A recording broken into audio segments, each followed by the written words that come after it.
63 दिनों के बाद जब केके पाठक की वापसी होती है तो पूरा सचिवालय सन्नाटे से भर जाता है। सचिवालय में आप जाइएगा तो अभी आपको पिन ड्रॉप साइलेंट देखने को मिलेगा और फिर लोग कहने लगते हैं कि गब्बर इज बैक, यानी गब्बर की वापसी हो गई है, केके पाठक की वापसी हो गई है।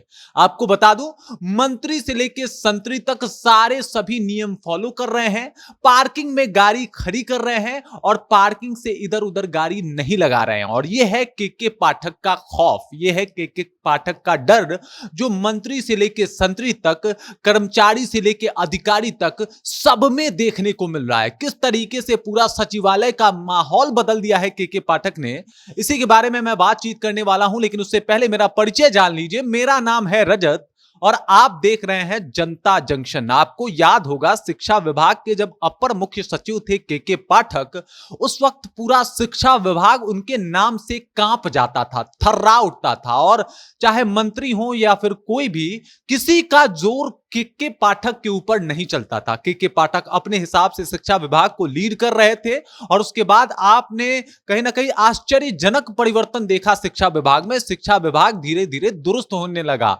जो मास्टर लोग थे वो समय से पहले पहुंचने लगे स्कूल, क्योंकि उन्हें पता था कि केके पाठक नाम का तलवार कब इनके ऊपर गिर जाए और कब ये मुश्किलों में फंस जाए, ये कोई नहीं बता सकता। और अब ऐसा सिचुएशन सचिवालय का भी बना हुआ है। पुराने सचिवालय में इनकी पोस्टिंग हुई है, इनका अपना चैम्बर है और आपको बता दूं कि बोर्ड ऑफ रेवेन्यू डिपार्टमेंट का इन्हें चेयरमैन बना दिया गया है। और जब ये जो इनका चैम्बर है, वहां जो गली गुजरती है, जिस गली से होकर इनके चैम्बर में जाया जाता है, जब आप वहां पे जाइएगा तो सब कुछ बड़ा व्यवस्थित आपको दिखाई देगा।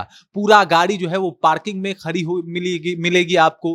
मंत्री से लेकर संतरी तक, या चाहे वो सचिवालय के अधिकारी ही क्यों ना हो, पूरा एकदम से हर एक रूल और लॉ को फॉलो करते नजर आएंगे। यहां तक कि सुरक्षा डीएसपी, जो सचिवालय के सुरक्षा डीएसपी हैं, वो 3 और अतिरिक्त जो है वो जवान तैनात कर देते हैं। उनका काम सिर्फ ये है कि जितने भी अधिकारी आ रहे हैं, मंत्री आ रहे हैं या फिर बाहरी लोग आ रहे हैं, उनकी गाड़ियां जो है वो व्यवस्थित तौर पे पार्किंग में पार्क कराई जाए। क्योंकि डीएसपी साहब को भी ये पता है कि केके पाठक किस मूड के हैं और किस तरीके से वो पूरा का पूरा, अगर उनको गलती दिखी तो माहौल बदल सकते हैं। और ये कहीं ना कहीं खौफ जो है वहां के अधिकारियों में देखने को मिल रहा है। ये ऐसा पहला नहीं है कि कोई पहला आईएएस अधिकारी सचिवालय में बैठा है। बहुत सारे आईएएस अधिकारी अभी भी वहां पे कार्यरत हैं, बड़े बड़े पदों पे कार्यरत हैं, काम कर रहे हैं। लेकिन जो खौफ केके पाठक का देखने को मिल रहा है वो किसी अधिकारी का नहीं मिल रहा है। लोग कह रहे हैं कि गब्बर इज बैक। लोग सोशल मीडिया के ऊपर अपने व्हाट्सएप पे स्टेटस लगा के ये बता रहे हैं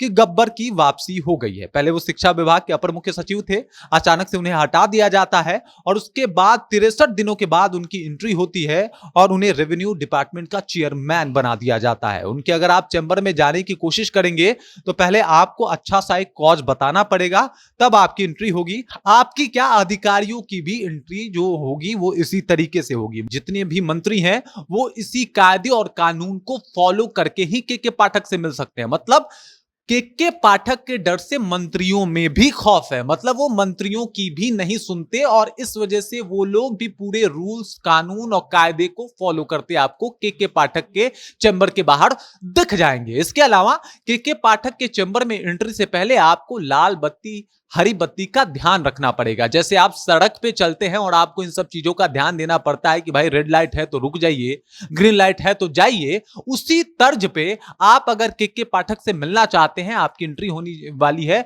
तो चाहे वो अधिकारी हो या मंत्री, उनको इन बत्तियों का ध्यान देना पड़ेगा। मतलब अगर रेड बत्ती हो तो इसका मतलब यह है कि केके पाठक अभी मीटिंग में है और वो किसी से नहीं मिलेंगे। अगर ग्रीन बत्ती हो तो वो अपने चैम्बर में बैठे हुए हैं, आप उनसे जाके मिल सकते हैं, लेकिन आपके पास एक अच्छा सा कॉज होना चाहिए। और अगर आप उनके अधिकारी हैं, आप उनके अंतर्गत काम करने वाले अधिकारी हैं, तो आपको मिलने से पहले पूरा डेटा आपके पास होना चाहिए। वो डेटा का फाइल जो है वो आपके पास होना चाहिए कि किस लिए आप मिलने जा रहे हैं, और तब जाके आप उनसे मिल सकते हैं। इसके अलावा मंत्री जी को भी अच्छे तरीके से अपने कॉज को लिख के बताना होगा कि वो केके पाठक से क्यों मिलना चाहते हैं, तब केके पाठक आपसे मिलेंगे। और उसके अलावा अगर बात किया जाए तो केके पाठक का जो माहौल उन्होंने बनाया है सचिवालय का, वो देखते बन रहा है। वो सचिवालय जहां पे पहले का स्थिति कुछ और था, पहले काम चल रहा था और पाइपलाइन बिछाने का काम किया जा रहा था, तो वॉल के ऊपर से ही वो काम कराया जा रहा था, दीवार के ऊपर से ही पाइपलाइन जो है वो चलाई जा रही थी।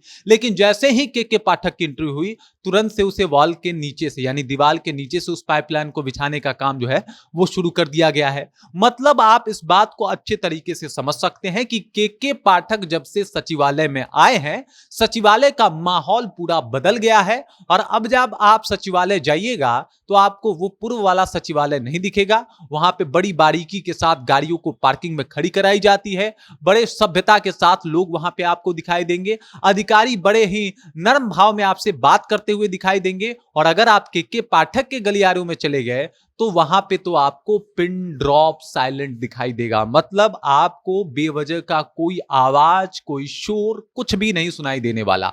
तो ये बात बताता है कि के पाठक का जो खौफ है, चाहे वो किसी भी विभाग में जाए, वो अपने ही तर्ज पे काम करने वाले हैं, वो अपना तर्ज नहीं बदलने वाले। चाहे आप उनसे कोई भी काम करवाइए, के पाठक जिस मिजाज के हैं वो मिजाज उस काम में आपको देखने को मिल जाएगा।